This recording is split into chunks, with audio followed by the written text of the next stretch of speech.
Na tayo magmamarinate. Ilalagay ko na po yung ating calamansi. Ang ating toyo. Half cup lang po ito. And then yung ating paminta. Ayan. And then maglalagay tayo ng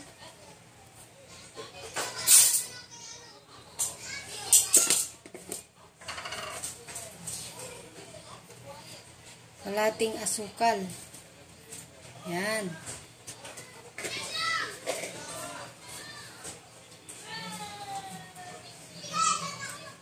Ngayon po, ihaluin natin ang ating pagmamarinate.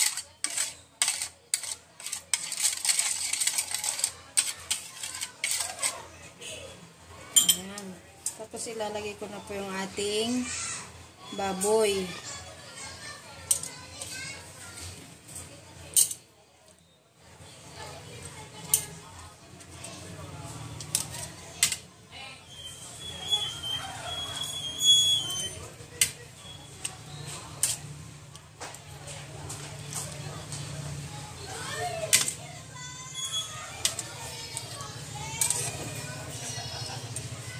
Ayan.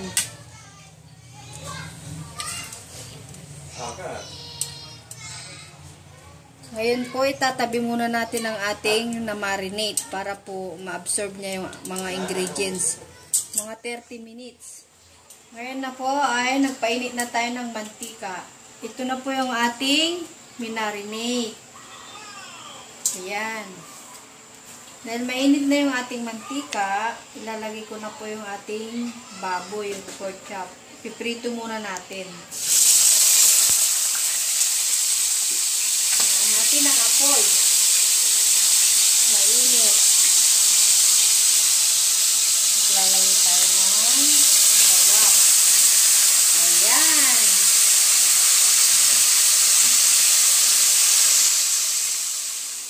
Ngayon po, luto lang ang ating pork chop. Ayan.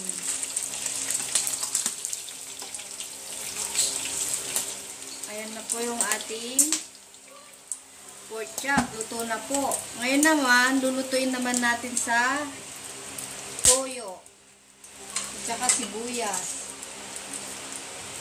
Po, magigisa na po tayo ng bawang, sibuyas. Ayan. Yung mantika ng pinagprituhan ko po, binawasan ko lang. Ayan. Tapos meron din po ako in-slice na sibuyas dito, yung below, para pang-topping ko po mamaya.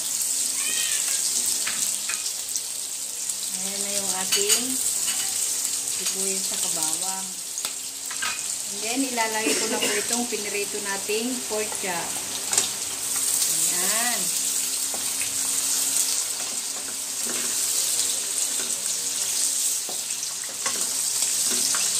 Tapos, yung ating pinagbabaran po, pinagmarinitan, ilalagay ko rin po.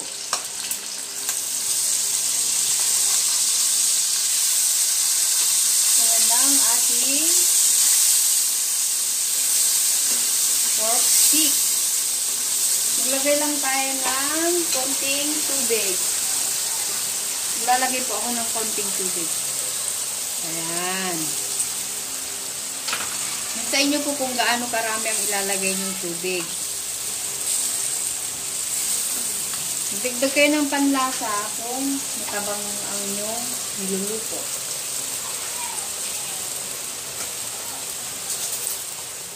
Yan po, titikman natin ang ating niluluto.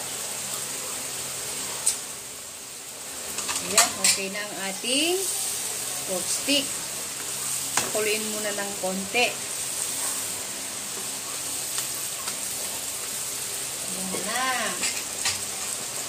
Tapos, ilalagay ko na po ang ating sibuyas.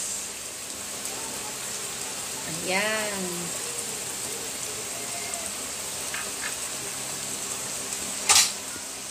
Ayan, luto na po ang ating pork stick. Ayan na po ang ating pork stick. Luto na po. Ayan. Kain na po tayo. Thank you for watching. Bye!